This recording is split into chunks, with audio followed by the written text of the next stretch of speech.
Hey everyone, and welcome to Talk 42. Now, I know here I'm at the risk of repeating myself, but I think it's worth it just to say that we really need to think about hanging on to hope in these very troubling and very stressful times. Now, not only do we have our normal challenges, if you like, our daily and weekly struggles that we have with normal life, we've also got the pandemic. We have things like the climate all going awry. We have things like the most awful, gloomy economic forecasts, and so on. And these are very, very difficult to cope with individually. But once you start getting these one after the other, it really can become too much. The pandemic on top of all this was really just, I think, the final straw. So what I'm talking about this week is literally that, and it's holding on to hope for a brighter, more positive, and much more happy future. Now, when I talk about hope, there are actually two types. And if you think about it, we've got the passive hope or we've got the active hope. Now, by passive hope, what I mean is people who sit there and go, it'll be fine in the end. Everything all works out in the end. All very good. And it's nice to be optimistic.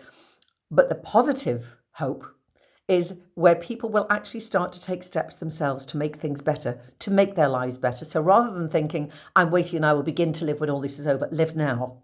So take small steps to do things that you can improve climate change or your economic situation or whatever. We can all do something. So make sure you're acting positively, that you're not just sitting there being passive and letting the world just happen, as it were. So one of the things we can start with is looking at acts of kindness, which seems very trivial. And we did lots of this when the lockdown first came into being. Perhaps we're not doing as much now. People have become, I think, very much introverted with our own life, and we will just, we will survive just on what we do. So maybe try and look outward again at other people or to other people and offer your help and support where you can. It can be a physical support, it can be an emotional support, anything you like. So even if it's a matter of just taking your next door neighbour's bins out for them, do it. It's a wonderful act of kindness. It makes you feel part of the community. You will feel good, they will feel good, and we'll all feel much the better for it. What you can also do is look out for some hope heroes. Now, these are the people who have overcome some terrible illness or some terrible tragedy in their lives and not only survived, but thrived. And enough so that they can actually raise money for charities, sometimes an incredible amount. Now, we see them on the news. Yes, we see all those, they're on the news. But what about our own local heroes, even within our own family and our own community? The people who've come through all sorts and survived and are still cheery and maybe are giving you support. Have you thought about them and how, if they can do that, you can? So let them motivate you. You can then do equal acts of kindness, and they are your hope heroes. Take charge of your day. Seems very trivial, but it's easy to slip into the, well, I'll get up when I wake up because that's natural. I'll have my breakfast and I'll sit for a bit and think about what the day might have, how it might unfold. We'll just see how it goes, what the weather's like. You are better if you can to have some form of structure. And I know I've mentioned this before. So even if it's just a matter of get up, get your shower, get dressed, do your hair, put your makeup on, put jewelry on, put nice clothes on, and decide what you're going to do in that day. It doesn't matter if you achieve it all, but plan how your day is going to go. And it doesn't have to be so strict that you can't move from that. It needs to be flexible, but try and plan your day. Human beings really do survive far better when they've got structure in their lives. The next thing is close proximity. Now, by this I mean many people are living with a partner, a husband, wife, whatever, or it could be that you are a family with some children as well, or it could be that you have an elderly relative living with you. That close proximity, everybody being together in that same place all the time, can lead to a lot of stress and strain. It is difficult. The thing to do is remember everybody needs their own space. And we need to ensure that we get that space. So, for example, we're all going for a walk. If somebody doesn't want to go, that's up to them. They might want to just sit on their own for a little while. You go off and have your walk and do things. Have separate hobbies. You don't have to do everything together. You don't have to watch all the same programs. You don't have to all sit and have discussions on things if you don't want to. There are many times, and I find that particularly with the grandchildren, they just want their own space. So acknowledge that. Now, if you are in close proximity to somebody, it can lead to a lot of stress and tension and anxiety, and also it can lead to arguments. If you find you're approaching that point, try to walk away if you can. I don't mean aggressively, I don't mean flounce out in a fit of pique, but just say, no, I need to just take myself out of this just to calm down. Go and stand in your garden, go for a walk, stand on your balcony. And when you feel that you've calmed and you want to go back in, don't.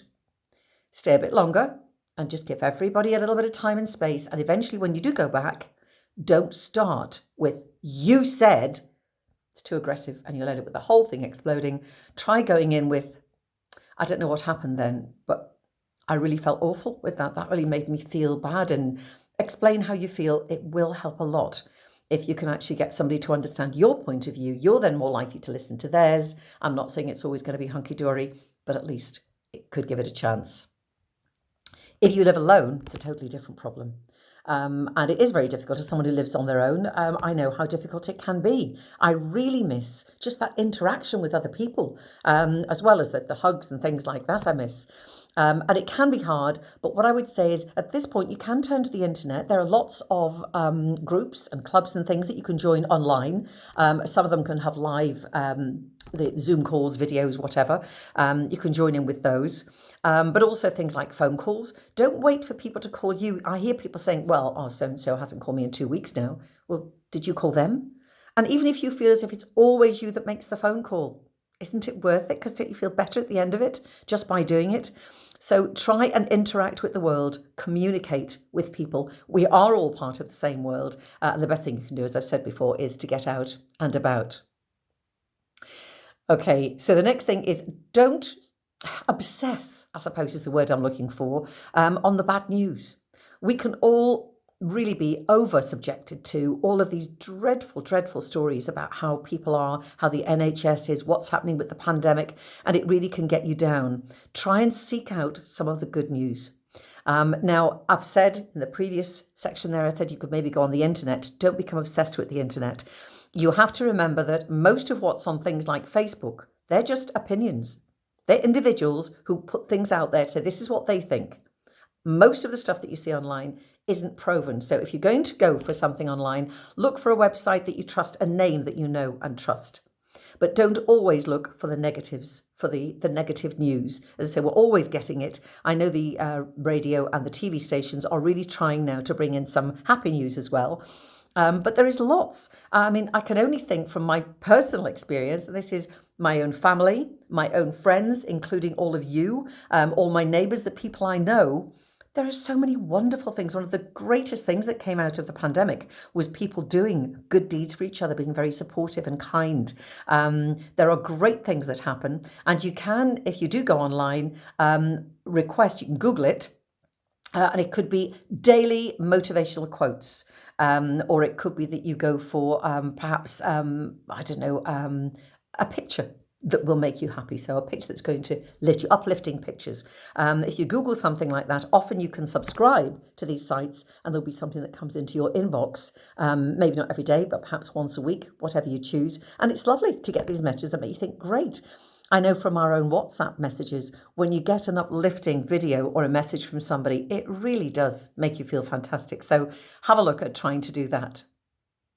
Now, I was thinking, as I was doing this talk, about, I don't know why it came into my mind, the Shawshank Redemption. I think it was the use of the word hope. I think it was hope can set you free. I started to look into it and I came across a number of quotes. And if you think about the analogy between Andy Dupre and what he went through within the film, and the things that he relied on are the same things that we can actually go through and rely on. So I'm thinking of things like patience. He was suddenly incarcerated. Now, that's how a lot of us might feel, that we're incarcerated in our own homes. He obviously was in a much nastier place, but even in our own homes, we can feel a bit like that. So it's the patience. You will get through this. We'll get out the other side. Friendship. It took him a while, but he then began to make friends, and we need to concentrate on our friends. They are very, very special to us, and they are very important to us. Nurture those friendships. Look after each other. Then trust. It took him a long time, but he did begin to trust one or two of the other inmates, and we need to trust other people with our feelings, with our fears, with our dreams. So we need to have trust as well.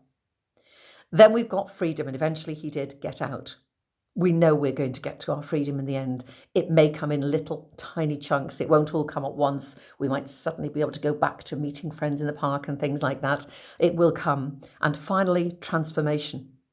He led a life that he'd always wanted to lead. And we will eventually get that life.